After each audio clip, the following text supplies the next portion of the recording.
আসসালামু আলাইকুম। সবাই কেমন আছেন? আশা করি সবাই খুব ভালো আছেন।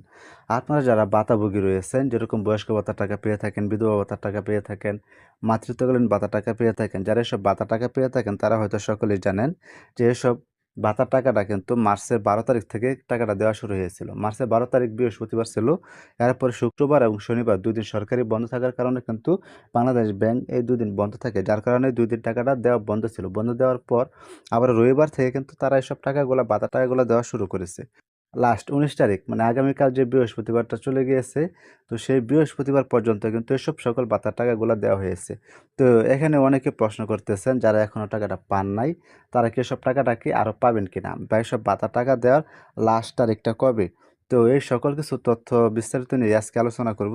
তো সেই বিষয়ে যাওয়ার আগে আপনারা অনেকেই চাইতেছেন যে আপনারা এসব ভাতার টাকাগুলা পাওয়ার জন্য আপনারা অনেকে আবেদন করতে চাইতেছেন। কেউ মাতৃত্বকালীন ভাতার টাকাটা পাওয়ার জন্য আবেদন করতে চাইতেছেন, কেউ বয়স্ক ভাতার টাকা পাওয়ার জন্য আবেদন করতে চাইতেছেন, কেউ প্রতিবন্ধী ভাতার টাকা পাওয়ার জন্য আবেদন করতে চাইতেছেন। কিন্তু আপনারা অনেকে জানেন না যে এসব ভাতার টাকাগুলা পাওয়ার জন্য আবেদন করতে আপনাদের কী ডকুমেন্টস বা কী কাগজপত্রের প্রয়োজন হয়, এটা কিন্তু আপনারা অনেকেই জানেন না। যদি আপনারা এই বিষয় নিয়ে কোনো ভিডিও চান তাহলে অবশ্যই ভিডিওর কমেন্ট বক্সে জানিয়ে দিবেন।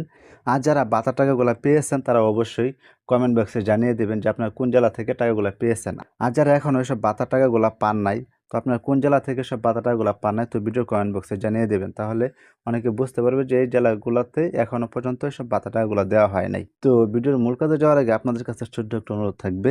তো আপনারা যেই চ্যানেল থেকে এই ভিডিওটা দেখতেছেন, তো এই চ্যানেলটা কিন্তু একদমই নতুন। এই চ্যানেলের মাধ্যমে কিন্তু এসব ভাতা রিলেটেড যত আপডেট ভিডিও আছে সব ভিডিও কিন্তু এই চ্যানেলের মাধ্যমে দিয়ে থাকি। তো আপনার চ্যানেলটিকে অবশ্যই সাবস্ক্রাইব করে রাখবেন। আর ভিডিওগুলো দেখে যদি আপনাদের কোনো উপকার হয়ে থাকে তাহলে অবশ্যই ভিডিওটিতে একটি লাইক দিয়ে যাবেন। তো আপনারা যে প্রশ্নটা অনেকেই জানতে চাইতেছেন যে আপনাদের ভাতার টাকা দেওয়ার লাস্ট তারিখটা কবে? দেখেন, মার্চ মাসের ১২ তারিখ থেকে কিন্তু এইসব ভাতা টাকাগুলা দেওয়া শুরু হয়েছিল। ১৯ তারিখ বৃহস্পতিবার পর্যন্ত কিন্তু এসব ভাতা টাকাগুলা অনেকে পেয়েছে। তো এখানে অনেকে ভাতা টাকাগুলা পান নাই। যারা ভাতা টাকাগুলা পান নাই তারাই কিন্তু জানতে চাইতেছেন যে আপনারা কি ভাতা টাকাগুলা পাবেন কিনা? দেখেন, সরকার কিন্তু ঈদের আগে এসব ভাতা টাকাগুলা ক্লিয়ার করার চেষ্টা করেছিল। তো সম্ভবত হয়তো অনেকেই এসব টাকাগুলা পেয়েও গেছেন। হয়তো কিছু সংখ্যক লোক আপনারা এখনো টাকাটা পান নাই। যারা এসব টাকাটা পান নাই, আমি মনে করি যে আপনাদের অ্যাকাউন্টে কোনো সমস্যা হয়েছে। তো যাদের অ্যাকাউন্টে সমস্যা হয়েছে তারাই শুধু সব টাকা থেকে বঞ্চিত হয়েছেন। তো আপনাদের অ্যাকাউন্টে যদি সমস্যা হয়ে থাকে তাহলে আপনি কিভাবে বুঝবেন? এটি বোঝার একমাত্র কারণ হচ্ছে যে আপনাদের টাকাটা কী কারণে আসে নাই সেটি জানার জন্য কিন্তু আপনারা যাদের মাধ্যমে আপনাদের ভাতা টাকাটা পাওয়ার জন্য আবেদন করেছেন, তো আপনারা একটু কষ্ট করে তাদের সাথে যোগাযোগ করবেন যে আপনাদের ভাতা টাকাটা কেন আসলো না। যদি তাদের সাথে আপনাদের যোগাযোগ করা সম্ভব না হয় তাহলে আপনারা একটু কষ্ট করে আপনাদের এখানে যে সমাজসেবা অধিদপ্তর রয়েছে সেইখানে গিয়ে আপনারা একটু তাদের সাথে যোগাযোগ করবেন যে কেন আপনাদের ভাতা টাকাগুলা দেওয়া হলো না। তারাই কিন্তু আপনাদেরকে জানিয়ে দিবে যদি আপনাদের অ্যাকাউন্টে কোনো সমস্যা থাকে, তো কী সমস্যা হয়েছিল সেটা কিন্তু তারা আপনাদেরকে বলে দিবে। তো পরবর্তীতে যখন আবার এসব ভাতা টাকাগুলা দেওয়া হবে, আপনি চেষ্টা করবেন আপনার সেই সমস্যাটিকে সমাধান করার জন্য। তো আমি মনে করি যে ঈদের আগে যেহেতু এসব ভাতা টাকাগুলা তারা ক্লিয়ার করার কথা বলেছিল, তো ঈদের কিন্তু আর বেশি দিন নাই। শনিবারে সম্ভবত হয়তো ঈদ। তো ঈদের আগে আমি মনে করি যারা আপনাদের ভাতার টাকাটা নাও পেতে পারেন। যারা এসব ভাতা টাকাটা পান নাই, তারা অবশ্যই একটু চেক করে দেখবেন যে আপনাদের অ্যাকাউন্টে কোনো সমস্যা হয়েছে কিনা। আর যারা এসব ভাতা টাকাটা পেয়ে থাকেন তারা অবশ্যই একটা জিনিস সতর্ক থাকবেন, যখন এসব ভাতা টাকাগুলা দেওয়া হয় তখন কিন্তু অনেক প্রতারক চক্র কিন্তু আপনাদেরকে ফোন দিয়ে আপনাদের সিম থেকে একটা ওটিপি কোড জানতে চাইবে। তো আপনারা এই ভুলটা কখনোই করবেন না। আপনাদের ওটিপিটা আপনারা কারো সাথে শেয়ার করবেন না।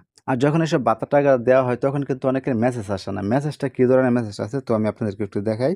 তো এখান থেকে আমি আমার মেসেজ অপশনে চলে যাই। মেসেজ অপশনে আসার পর এখানে দেখেন নগদ থেকে একটা মেসেজ আসছে। মেসেজে তারা বলে দিয়েছে যে সরকারের বিতরণ করা টাকা আপনার নগদ অ্যাকাউন্টে জমা হয়েছে।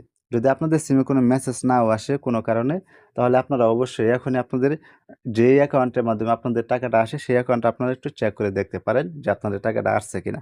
যদি টাকাটা এসে থাকে তাহলে তো ভালো। আর যদি টাকাটা না আসে তো কী কারণে আসলো না, তো সেই সমস্যাটি আপনারা জানার জন্য চেষ্টা করবেন। তো এই ছিল মূলত আজকের ভিডিও। তো আবার দেখা হবে পরবর্তী কোনো নতুন ভিডিওতে।